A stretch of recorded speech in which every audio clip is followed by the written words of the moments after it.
अद्भुत आर्किटेक्चर का नमूना, तकनीक का इस्तेमाल और स्पष्ट तौर पर एक झलक आपको अयोध्या एयरपोर्ट पर उतरते ही जितने भी यात्री हैं, तीर्थयात्री हैं, उनको भगवान राम की इस नगरी की अद्भुत झलक दिखाई देगी।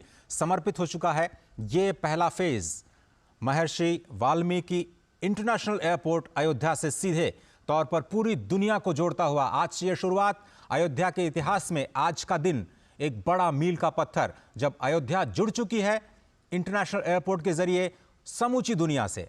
आज तो केवल शुरुआत है, पहले फेज की शुरुआत है। अश्विनी मिश्र हमारे साथ जुड़ चुके हैं। अश्विनी, अब ये जो नई शुरुआत है विकास यात्रा की, जिसका पहला फेज, पहला चरण आज राष्ट्र को समर्पित किया गया, ये सिर्फ शुरुआत है। इसका विस्तार अनंत है और शायद एक नई विकास यात्रा पर भारत को, भारत की आध्यात्मिक चेतना को ये पूरी दुनिया तक लेकर के जाएगा। निश्चित तौर से अजय, हम यहाँ जरूर कहेंगे कि गोस्वामी तुलसीदास जी ने कहा था कि चलत विमान कोलाहल होए। ये केवल लोगों की संकल्पना में, लोगों की कल्पना में था, वो कल्पना साकार होने की स्थिति है। अब श्री राष्ट्रीय हवाई अड्डे के द्वारा हम जोड़ है, यहाँ विमान यहाँ से आवागमन करेंगे अंतर्राष्ट्रीय स्तर के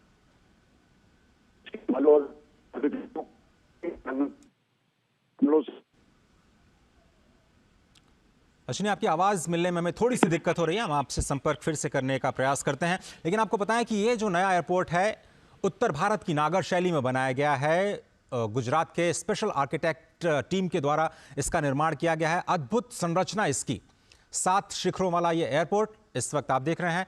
नई तस्वीरें आपकी स्क्रीन पर, किस तरह से इसके विस्तार की योजना को अंजाम दिया गया। पहला फेज, दूसरा फेज कैसे 10 गुना बड़ा होगा, इसकी तैयारियां पूरी की जा चुकी हैं। नागरिक उड्डयन मंत्री इस वक्त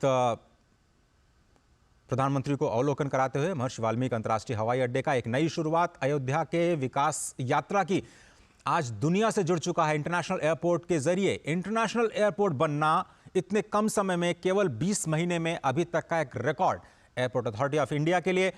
लेकिन यह सिर्फ एक एयरपोर्ट नहीं है, भारत की सांस्कृतिक चेतना का केंद्र बिंदु भी है। अगर ऐसा कहा जाए तो गलत नहीं होगा। पंचतत्व की पूरी अवधारणा इस पूरे टर्मिनल पर आपको दिखाई देती है। अगर शैली की बात करें तो उत्तर भारत की अद्भुत नागर शैली में मंदिर की संरचना में इस एयरपोर्ट का निर्माण किया गया है। एयरपोर्ट के सामने ही पहुंचते ही आपको विशाल तीर धनुष का एक म्यूरल दिखाई देगा, जो पराक्रम का प्रतीक, कर्म का प्रतीक। रघुवंश की परंपरा में, सूर्यवंश की परंपरा में सभी लोग पराक्रमी रहे, सभी लोग कर्म पे विश्वास करते रहे। त्याग और तपस्या जिनके जीवन का हिस्सा था, धनुष बाण उसी पराक्रम का प्रतीक, और उसको एक म्यूरल के रूप में महर्षि वाल्मीकि इंटरनेशनल हवाई अड्डे के ठीक सामने आप सभी के स्वागत के लिए ये म्यूरल। और नागर शैली में जो पंचतत्व की दैविक पट्टिका है, खंडिका पट्टिका है, द्वारपाल पट्टिका है, कमल दल पट्टिका है, ये पट्टिकाएं आपको भारत के अतीत में ले जाती हुई दिखाई देंगी। अश्विनी हमारे साथ जुड़े हुए हैं। अश्विनी, हम बात कर रहे थे कि ये सिर्फ अवसंरचना नहीं है, बुनियादी ढांचा नहीं है, ये विकास और विरासत को एक साथ साधने की नई कोशिश है। तौर से अजय, अगर देखें तो मैं कह रहा था कि गोस्वामी तुलसीदास जी ने रामचरितमानस में लिखा था कि जब पुष्पक विमान से भगवान श्री राम अयोध्या की तरफ प्रस्थान किए और कहा गया कि चलत विमान कोलाहल होई, वो कल्पना आज फलीभूत हुई है, साकार हुई है। विमानतल का अंतर्राष्ट्रीय हवाई अड्डे का लोकार्पण किया गया है प्रधानमंत्री नरेंद्र मोदी के करकमलों से। अयोध्या धाम आज अंतर्राष्ट्रीय मानचित्र पर, विमानन के मानचित्र पर अंकित हो चुका है, जो कि अयोध्या की गरिमा में एक कहीं ना कहीं अयोध्या के किरीट में एक मणिक समान है, एक मुकुट में कहीं ना कहीं एक रत्न के समान है। और ये अंतर्राष्ट्रीय स्तर के पर्यटकों को, देश भर के श्रद्धालुओं को, सनातन धर्मावलंबियों को एक सुगम आवागमन का साधन तो होगा ही। लेकिन हम एक बात जरूर कहेंगे, कहीं ना कहीं अंग्रेजों के जमाने में छोटी सी हवाई पट्टी बनाई गई थी जो कि निष्प्रयोज्य हो गई थी, और जहां पर गाय भैंस चरने के अलावा केवल बच्चे खेला कूदा करते थे, गुल्ली डंडा खेलते थे, या फिर कुछ सिरफिरे लोग मोटरसाइकिल से रेस किया करते थे।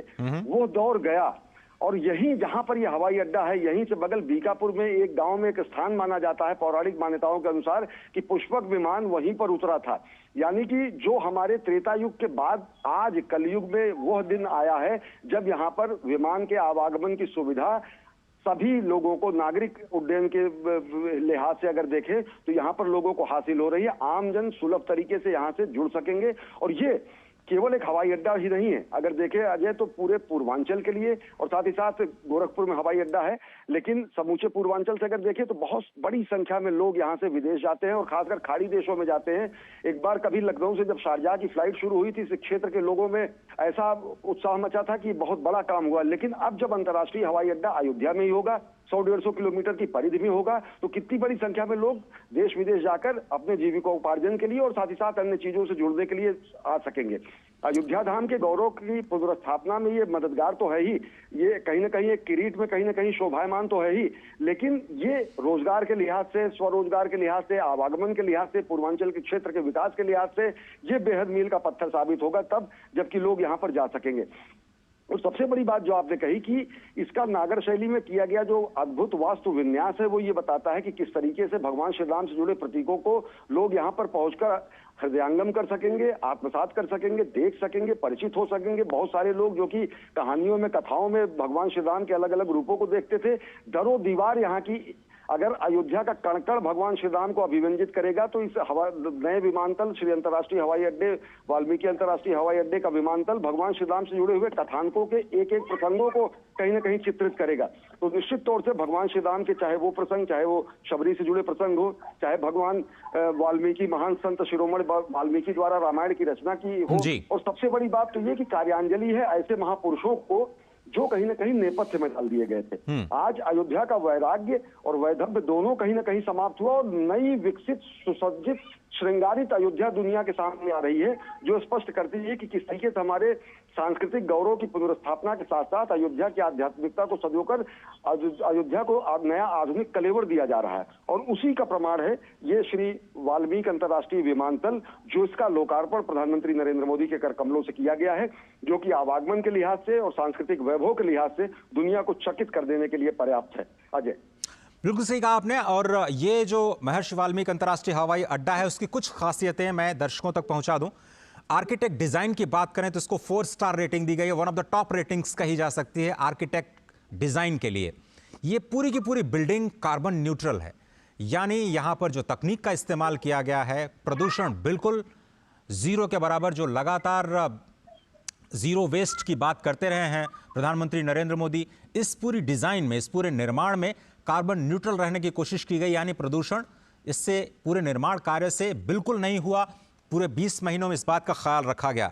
जीआरसी जो कि ग्लास फाइबर रेनफोर्स कंक्रीट होता है, जो पत्थरों को रिप्लेस करता है, अगर आप पत्थरों को काट करके निर्माण करते हैं तो उसमें प्रदूषण की संभावना बहुत ज्यादा होती है। और आप जानते हैं दिल्ली जैसे महानगरों में निर्माण कार्य पर रोक इसलिए लगी क्योंकि जो पीएम जो इंडेक्स है पीएमआई को बहुत ज्यादा बढ़ जाता है निर्माण कार्यों से। लेकिन ये जो नई तकनीक है जिसको आप कहते हैं GRC glass fibre reinforce concrete, इसका इस्तेमाल करके आपको लुक तो पत्थरों का दिया गया लेकिन इसको बिल्कुल प्रदूषण मुक्त रखा गया। इसको साथ ही साथ पूरी बिल्डिंग को ग्रीन बिल्डिंग के तौर पर विकसित किया गया है। और फर्स्ट फेज जिस तरह से हम कह रहे हैं कि सेकंड फेज में इसको 10 गुना बढ़ाया जाएगा। कुछ तस्वीरें आप देख रहे हैं जिसका जिक्र अश्विनी जी ने भी किया कि संपूर्ण रामायण को यहां पर म्यूरल्स के जरिए दिखाने की जो कोशिश है, इसके साथ साथ मधुबनी पेंटिंग के जरिए ये जो सारी की सारी सांस्कृतिक विरासत है हमारी, पूरी दुनिया तक लोगों को पहुंचाने की, और एक नए कलेवर में जो ये बन करके तैयार हुआ है जिसमें राम दरबार 3 फ्लोर पर बनाया गया है। मधुबनी पेंटिंग्स के जरिए राम विवाह की तस्वीरें पूरी दुनिया तक पहुंचाई जाएंगी। अश्विनी, 7 शिखरों पर ये पूरा का पूरा 7 स्तंभों पर ये पूरा जो विमानपत्तन बनाया गया है अंतर्राष्ट्रीय हवाई अड्डा, जो रामचरितमानस के 7 कांडों की ओर इशारा करते हैं जिसका जिक्र आपने किया था। निश्चित तौर से, और अगर देखें तो एक धनुष के आकार की प्रतिकृति जो कि हमारे पुरुषार्थ का प्रतीक है, जो कि बताती है परित्राणाय साधुनाम विनाशाय च दुष्कृताम, या फिर जिसी को कहा जाता है कि परहित सरस धर्म नहीं भाई, पर पीड़ा सम नहीं अधिमाई, जो कि हमारे समत्व का, हमारे ममत्व का, हमारे संस्कृति का पूरे दुनिया को बोध कराती है। भारत भारतीयता के सनातन धर्म के अनेक प्रसंगों को, अनेक प्रतीकों को, रामायण से जुड़े अनेक ऐसे प्रसंगों को यहाँ पर चित्रित किया गया है जो कि हमारी राष्ट्रीय वैभव के साथ साथ हमारी सांस्कृतिक वैभव को भी दुनिया के सामने पहुंचेंगे। चाहे वो धनुष यज्ञ में भगवान श्री राम के पहुंचकर धनुष को तोड़ने की बात हो, चाहे वो स्वयं पुष्पक विमान से समूचे रामादल को लेकर अयोध्या आगमन की बात हो, चाहे वो शबरी के जूठे बेर खाकर उनके आश्रम में पहुंचने की बात हो, चाहे वो भगवान विश्वेश्वर का रामेश्वर में जाकर पूजन करने की बात हो। ऐसे अनेक प्रसंग हैं जो कि भारत भारतीयता के प्रतीकों के साथ साथ हमारी संस्कृति के वैभव को स्थापित करते हैं, हमारे मनीषियों की सोच को स्थापित करते हैं और साथ ही साथ हमारे मनीषियों के साथ साथ एक सामाजिक समरसता का बोध कराते हैं। अगर शबरी के प्रसंग को देखें, केवट के प्रसंग को देखें, जहां पर केवट जो है भगवान को नाव की उतराई के लिए तैयार नहीं होते और वो कहते हैं कि हम आपको नाव में नहीं बैठाएंगे, चाहे वो अहिल्या उद्धार की बात करें, चाहे वो शबरी के जूठे बेर खाने की बात करें, तो भगवान श्री राम का व्यक्तित्व तो कहीं ना कहीं समत्व, ममत्व और विश्व बंधुत्व के लिए ऐसा समर्पित व्यक्तित्व था जो कि पुरुषोत्तम के रूप में पूरी दुनिया में जाना गया। और निश्चित तौर से मैं बार बार ये कहूंगा कि त्रेता युग के बाद आज वो क्षण आया है जब यहाँ पर विमान के कोलाहल सुनाई पड़ेंगे। चकित नजरों से हम लोग हवाई जहाज आते जाते अजय देखा करते थे, मैं उसी क्षेत्र से हूँ। अगर हवाई जहाज ऊपर से चला जाता था तो पूर्वांचल के बच्चे खड़े होकर कोई काम न करके नजदीक से जब जगुआर की शॉर्टेज कहीं ना कहीं गोरखपुर से होती थी, गोरखपुर वायुसेना अड्डे से जगुआर की शॉर्टेज होती थी, तो लोग चकित होकर देखते थे कि अरे जहाज आ गया, जहाज आता है। गुम्मी जहाज जिसको कहते हैं, जो एक सफेद रेखा छोड़ती हुई चली जाती थी, उसको हम लोग बचपन में निहारा करते थे तब तक जब तक वो ओझल नहीं हो सकती थी। तो आप सोच सकते हैं कि अगर हम अपनी आंखों से विमान को वहां पर उतरते हुए आते जाते हुए देखेंगे तो उस समूचे क्षेत्र के लिए कितना ज्यादा ये गौरव का बात होगा। गौरव के साथ साथ आर्थिक उन्नयन की बात होगा, नए अवसर खुलेंगे, नए संभावनाएं खुलेंगी, युवाओं में नया उत्साह भी आएगा। अश्विनी जी, अब तो ऐसा लग रहा है कि जब नया घाट के साथ में जो हवाई पट्टी, जो हेलीपैड बनाया गया है, वहां से तो आप आराम से हेलीकॉप्टर पे बैठ करके 3000 रुपए में संपूर्ण अयोध्या की परिक्रमा भी कर सकते हैं। मतलब अब वहां तक हम पहुंच गए हैं। एयरपोर्ट तो बना ही है, लेकिन एयरपोर्ट के साथ साथ जो हेली टूरिज्म है और लगातार वहां पे बुकिंग आपको मिलेगी नहीं, इतनी ज़्यादा ज़बरदस्त उत्साह है लोगों में। जो आप जिक्र कर रहे थे कि बचपन में उड़ते हुए जहाज़ों को देख करके जो कौतूहल हुआ करता था, आज आम जनता की पहुंच में ये सारी सुविधाएं आ रही हैं। ये विकसित होते भारत की एक नई पहचान है, नए भारत की नई पहचान है। लेकिन फिर से मैं आप सभी को ये बताना चाहता हूँ कि ये नया अंतर्राष्ट्रीय हवाई अड्डा जो कि अयोध्या में बनाया गया है, और अब तो 6 और या फिर ज़्यादा हवाई अड्डे, अंतर्राष्ट्रीय हवाई अड्डे उत्तर प्रदेश में हो चुके हैं। गोरखपुर का जिक्र अश्विनी जी ने किया, साथ ही काशी में नया हवाई अड्डा, साथ में आप प्रयागराज पहुंचिए, वहां से 80 किलोमीटर दूर एक और हवाई अड्डा, वहां से 200 किलोमीटर दूर करीब अयोध्या में फिर से एक नया हवाई अड्डा, लखनऊ वहां से 150-200 किलोमीटर 5वां, और अब तो एशिया के सबसे बड़े